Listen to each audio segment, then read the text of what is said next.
Hey guys, it's Ben the Coin Geek, and I'm pretty excited to bring you an open box video that's got some pretty neat, pretty choice coins in it. We're going to start here with a basic coin, and then we're going to work our way up into some stuff that's a little bit more unusual, and also have a little bonus coin for you at the end that I think you'll enjoy. So this 1930 San Francisco mint, there's the mint mark just to the right of the last star on the left-hand side. That's right, I said to the right of the left. And really, really lovely coin. This is what you would call a super slider, given the grade away here a little bit. But, you know, at a blush, this coin looks like a real choice unk coin.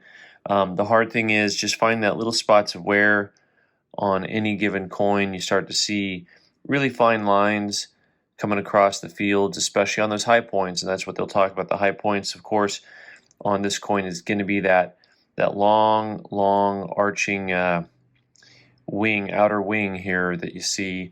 And then, of course, on the obverse, it's going to be the bust right on the chainmail, and you can see some discoloration, that white color.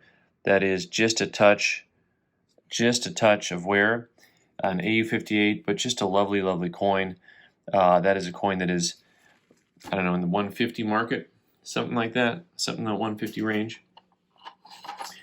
And we're going to move on to something a little bit more esoteric. I've got these really cool California gold pieces, and super excited to get them slabbed and get them back. I've always enjoyed these pieces, and they come in different shapes and sizes, right? So they come in quarters, quarter dollar. See, this one actually is 1/4 of a dollar, quarter dollar.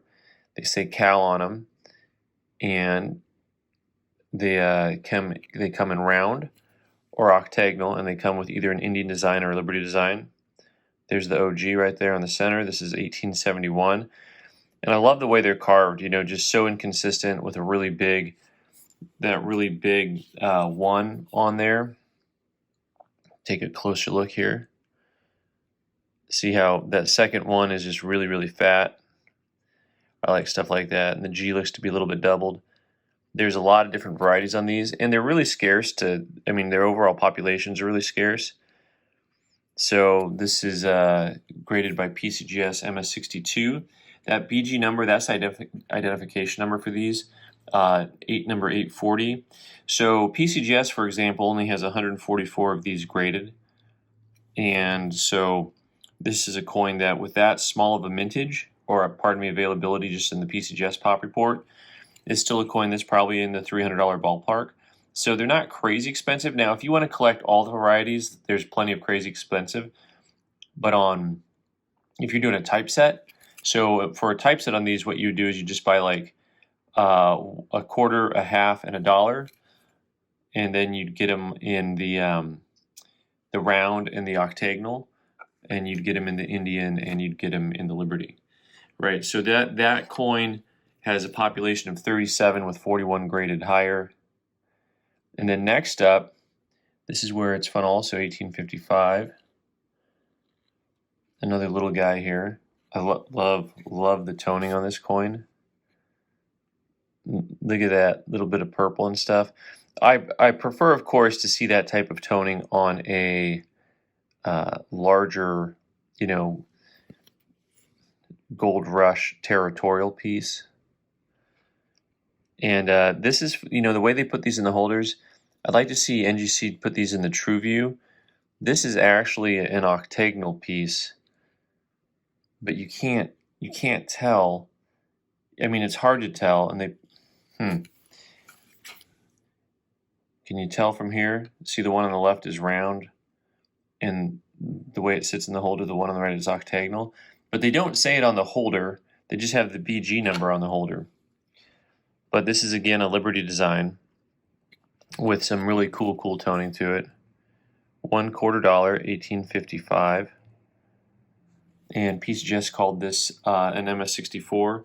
They've only graded 172 of these, and this is a pop of 38 with 18 finer. This is probably closer to a $500 coin. Now this is a 55/4. Of course, it's hard enough to see the date, but to see the over date, let's see if you can see that last little bit there. Really hard to tell, but that is an overdate. That last 5, having a hard time getting the exact focus on it that I want. But super cool. Once again, this piece has just awesome toning. I love gold toning. You know, it's just got those hints of purple in there. Lavender and olive. It's got lots of nice color. If Harry Potter, I'm going to do a whole series where I just do unboxing videos as different characters. Maybe I'll start new channels under pseudonyms. That'd be fun. All right, so this is a coin that I'm pretty sure we did some preview videos on, that it was originally raw, and if that is the case, you'll see a little tag drop up here in the screen, pop up in the screen, and you can click on it to watch the original video if you'd like to. So 1876 seated dime of the proof variety, nice contrast to it. By contrast, I mean it's got you know, kind of a black background with white devices. When they say the term devices, they just mean all of the design elements. So, and overall, it shows like a super high-end coin, right? And you know, proofs are real tricky because you get these little hairlines in the fields, and this one has them, but they're super subtle. I mean, they're so subtle. I was actually just a little bit surprised by the grade on this because I thought they would knock it a grade for the hairlines, but not like, I think they kind of knocked it, in my opinion, 2 grades because it has the eye appeal of a nicer coin than a 3 cameo, but it's a beautiful coin. And you know, the cameo part's important. You know, cameos are harder to get, not as much so on this series, but especially on the next series we're going to look at. The cameos are really, really hard to get.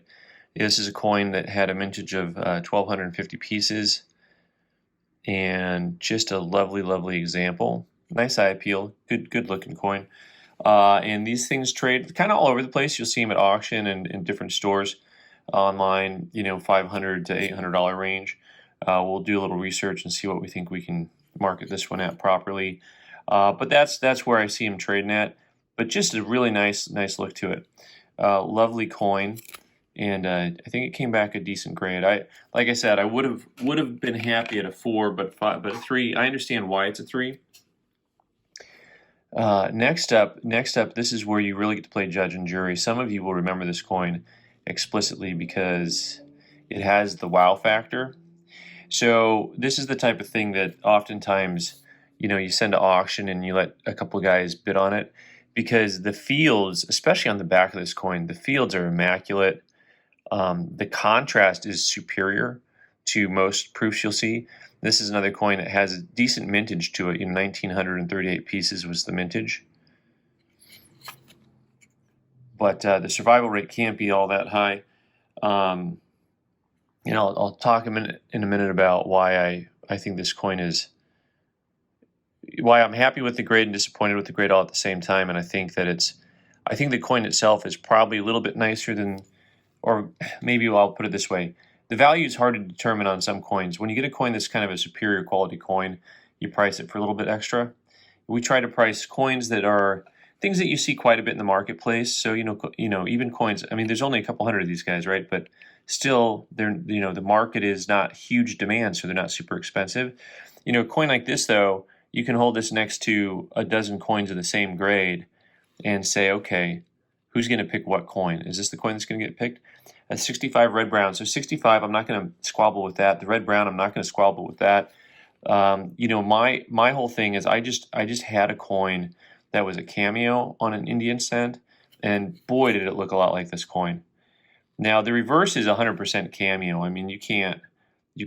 I mean, I'd even call the reverse a deep cameo. You know, it's just got good eye appeal from every angle. And maybe the obverse, you argue, is not cameoed, but you know, the contrast is there. I think the toning actually just detracts from the overall cameo appearance. The only other complaint I have is this holder actually has some like schmutz on it right there. It's a brand new holder. See that? That's like plastic tape. And I did not handle these coins. I mean, this is really fresh out of the box. So this coin here has a population of 69 with 30 finer. But now in the cameos, though, PCGS has only graded 12 of these cameo and only 3 deep cameo. And so that's where, once again, the nuanced collector will look at a coin and say, okay, I understand, and I'm going to bid more on a coin that's harder to come by, that has that type of look to it. So that's probably a $500 plus coin. We'll see. I still think maybe I'll throw that in auction just because that's fun. And now for the bonus coin. I know after we look at all this stuff, you're like, it's a nickel. It's not any nickel. It's the Eye of Sauron nickel. Look at the toning on that. And we've got the true view to go ahead and prove it. This was a coin that is technically probably not worth getting graded by most accounts, but I happen to think we'll get enough money for this it doesn't matter. I think raw or slabbed, we get enough money for this. I just think that it's fun. It's fun to have it certified. The owner's going to get a nice true view on it. You know, it's the color is just everything to me on this coin.